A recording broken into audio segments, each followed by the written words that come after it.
So farmer is a backbone of nation, importance of organic farming. So farmer is a backbone of nation. So ಇವಾಗ ರೈತರಿಗೆ ಹೆಣ್ಣು ಕೊಡ್ತಾ ಇಲ್ಲ.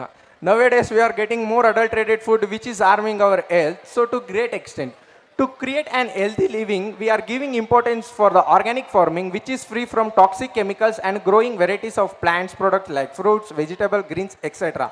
Their use and nutritious value, how they help us to get a fresh air. So ಇವಾಗ ಹಳ್ಳಿ ಕಡೆ ಇರೋರ್ಗಾದ್ರೆ okay, ಏನೋ ಅವ್ರಿಗೆ ಗೊತ್ತಿರುತ್ತೆ, ದಿನ ಬೆಳಗ್ಗೆ ಇದ್ರೆ ಫಾರ್ಮಿಂಗ್ ಮಾಡ್ತಾ ಇರ್ತಾರೆ, ಅವ್ರಿಗೊಂದು ಐಡಿಯಾ ಇರುತ್ತೆ ಇದಂದ್ರೆ ಹಿಂಗೆ ಬರುತ್ತಪ್ಪ. ನಮ್ಮ ಸಿಟಿ ಮಕ್ಳಿಗೆ ಒಂದೇ ಗೊತ್ತಿರೋದು, ಹೈಪರ್ ಮಾರ್ಕೆಟ್ಗೆ ಹೋಗು, ಹೇಳ್ದಷ್ಟು ಕೊಡು ತಗೊಂಬ, ಅಷ್ಟೇ ಗೊತ್ತಿರೋದು. ನನಗೂ ಕೂಡ ಅಷ್ಟೇ ಗೊತ್ತಿದ್ದು. ನಮ್ಮ ಸ್ಕೂಲಲ್ಲಿ ಏನು ಮಾಡಿದ್ವಿ, ಬಾಲ್ಡ್ವಿನ್ ತೋಟ ಅಂತ ಒಂದು ಮಾಡಿದ್ದೀವಿ. ಅದರಲ್ಲಿ ಏನಾಗುತ್ತೆ ಅಂದರೆ ಮಕ್ಳಿಗೆ ಇನ್ ಡೀಟೈಲ್ ಒಂದೇ ಬೆಳೆ ಬಗ್ಗೆ ಹೇಳ್ಕೊಡಲ್ಲ, ಯಾವ್ಯಾವ ತರಕಾರಿ ಹಣ್ಣು ಎಲ್ಲಾನು ಒಂದು ಕಡೆ ಏನು ಮಾಡಿದ್ದೀವಿ, ಗ್ರೌಂಡಲ್ಲಿ ಒಂದು ಕಡೆ ಸ್ಪ್ಲಿಟ್ ಮಾಡಿ ಬಾಲ್ಡ್ವಿನ್ ತೋಟ ಅಂತ ಮಾಡಿ ಅದರಲ್ಲಿ ಮಕ್ಳು ಕೈಲೇ ನಾವು ಅಗ್ರಿಕಲ್ಚರ್ ಮಾಡಿಸ್ತೀವಿ. ಸೊ ಮಕ್ಳಿಗೆ ಮಾಡಿದಾಗ ಏನಾಗುತ್ತೆ, ಅವ್ರಿಗೊಂದು ಐಡಿಯಾ ಬರುತ್ತೆ, ಯಾವ್ದು ಭೂಮಿ ಒಳಗೆ ಬರುತ್ತೆ, ಭೂಮಿ ಮೇಲೆ ಯಾವ್ದು ಬರುತ್ತೆ, ಗಿಡದಲ್ಲಿ ಯಾವ್ದು ಬರುತ್ತೆ, ಮರದಲ್ಲಿ ಯಾವ್ದು ಬರುತ್ತೆ. ಇವಾಗ ಏನು ಅನ್ಕೊಂಡಿರ್ತಾರೆ ಅಂದರೆ, ಇನ್ಫ್ಯಾಕ್ಟ್ ನಾನು ಕೂಡ ಚಿಕ್ಕ ವಯಸ್ಸಲ್ಲಿ ಹಂಗೆ ಅನ್ಕೊಂಡಿದ್ದೆ, ದೊಡ್ಡದೆಲ್ಲ ಮರದಲ್ಲಿ ಬಿಡುತ್ತೆ, ಚಿಕ್ಕದೆಲ್ಲ ಗಿಡದಲ್ಲಿ ಬರುತ್ತೆ ಅಂತ.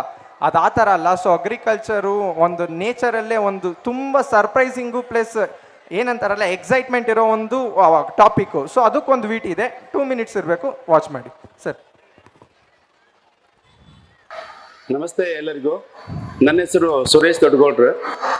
ನಾವು ಈ ಮೊದಲು ಮಕ್ಕಳಿಗೆ ಸೀಡ್ ಬಗ್ಗೆ ನಾವು ಪ್ರತಿಯೊಂದನ್ನ ಮಕ್ಕಳ ಕಡೆಯಿಂದ ಸೀಡ್ಸ್ ಹಾಕಿ ಅದು ನಾವು ಅದನ್ನ ಏನಾಗಿದೆ ಅಂತೇಳಿ ಅದನ್ನ ನೋಡ್ಲಿಕ್ಕೆ ನಾವು ಈ ಗ್ರೌಂಡಿಗೆ ಬಂದಿದ್ದೇವೆ. ಫೀಲ್ಡ್ ಅಲ್ಲಿ ಮಕ್ಕಳಿಗೆ ಈಗ ಇದು ಫೀಲ್ಡ್ ಯಾವ ತರ ಬಂದಿದೆ ಅಂತೇಳಿ ತೋರ್ಸ್ಲಿಕ್ಕೆ ನಾನು ಅದ್ರ ಬಗ್ಗೆ ಮಾಹಿತಿಯನ್ನ ಕೊಡ್ತಾ ಇದ್ದೇನೆ. ನೋಡಿ ಮಕ್ಕಳೇ, ನಾವು ಇದು ನವಲ್ಕೋಲ್ ಸಸಿ ತಗೊಂಬಂದು ಹಾಕಿದ್ವಲ್ಲ, ಅದು ನಮಗೆ ವಿತಿನ್ 30 days ಅಲ್ಲಿ ಇಷ್ಟು ಕಲರ್ ಗಡ್ಡಿ ಬಂದಿದೆ ಈ ಸೈಜ್ಗೆ. ಸೊ ಇದನ್ನ ನಾವು ಸಸಿ ಮಾಡಿಬಿಟ್ಟು ಹಚ್ಬೋದು, ಆಮೇಲೆ ಡೈರೆಕ್ಟ್ ಸೀಡನ್ನು ಹಾಕ್ಬೋದು. ಇದು ಒಂದು. ಮತ್ತೆ ಹೂಕೋಸನ್ನ ನಾವು ಡೈರೆಕ್ಟ್ ಸೀಡ್ ಹಾಕಂಗಿಲ್ಲ, ಇದನ್ನ ಸಸಿ ಮಾಡಿಬಿಟ್ಟೆ ನಾವು ಹಚ್ಚೋದು. ಇದು ಸಸಿ ಹಚ್ಚಿ 50 ದಿವಸದಲ್ಲಿ ಗಡ್ಡೆ ಬರ್ತದೆ ದೊಡ್ಡದಾಗಿ, ಗೊತ್ತಾಯ್ತಾ? ಇದು ನವಲ್ಕೋಲ್ ಇದೆಯಲ್ಲ, ಇನ್ನೂ ಬೇಗ ಬರ್ತದೆ, ವಿತಿನ್ 30 to 40 days ಒಳಗಡೆ ಬರ್ತದೆ.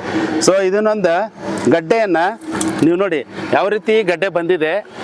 ಇದು ನವುಲ್ ಥರ ಏನಿದೆಯಲ್ವಾ, ನೋಡಿ ನವುಲ್ ಥರ ಹೇಗೆ ಗೆರೆ ಇದೆ ಅದೇ ಥರನೇ ಇದೆ. ಸೊ ಇದನ್ನು ಡೈರೆಕ್ಟಾಗಿ ನಾನು ಈಗ ನಿಮಗೆ ತೋರಿಸ್ತಾ ಇದ್ದೀನಿ.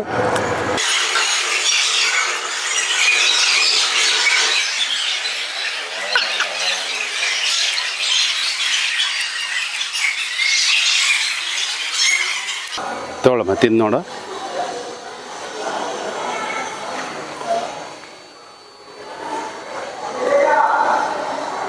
ಹೇಗಿದೆ? ಓಕೆ. ಈಗ ನೆಕ್ಸ್ಟು ಮುಂದೆ ನಾವು ಹಾಕಿದ್ದೀವಿ, ಅದು ಹೇಗೆ ಬಂದಿದೆ ಅದ್ರ ಬಗ್ಗೆ ನಾನು ಹೇಳ್ತಾ ಇದ್ದೀನಿ. ಸ್ವಲ್ಪ ಹಾಕಿ ನೀವು ಆ ಕಡೆ ತಿರ್ಕೊಂಬಿಡಿ.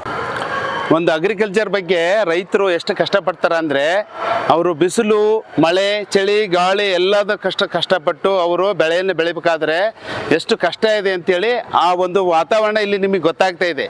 ಈಗ ಬಿಸಿಲಿದೆ ಅಲ್ವಾ, ಇದೇ ವಾತಾವರಣದಲ್ಲಿ ಹಗಲು ರಾತ್ರಿ ಅವರು ಕಷ್ಟಪಟ್ಟು ದುಡಿತಾರೆ. ಸೊ ಮ್ಯಾಮ್, ನಾವೇನು ಹೇಳೋದು ಅಂದರೆ, ಮಕ್ಕಳು ಊಟ ಮಾಡ್ಬೇಕಾದ್ರೆ ತುಂಬ ಅಬ್ಸರ್ವ್ ಮಾಡಿ, ತುಂಬ ವೇಸ್ಟ್ ಮಾಡ್ತಾರೆ. ಅನ್ನದ ಬೆಲೆ ಅನ್ನ ಬೆಳೆದವ್ರಿಗೆ ಗೊತ್ತು, ಒಂದೊಂದು ಭತ್ತಕ್ಕೆ ಎಷ್ಟು ಕಷ್ಟಪಟ್ಟಿರ್ತಾರಲ್ವಾ.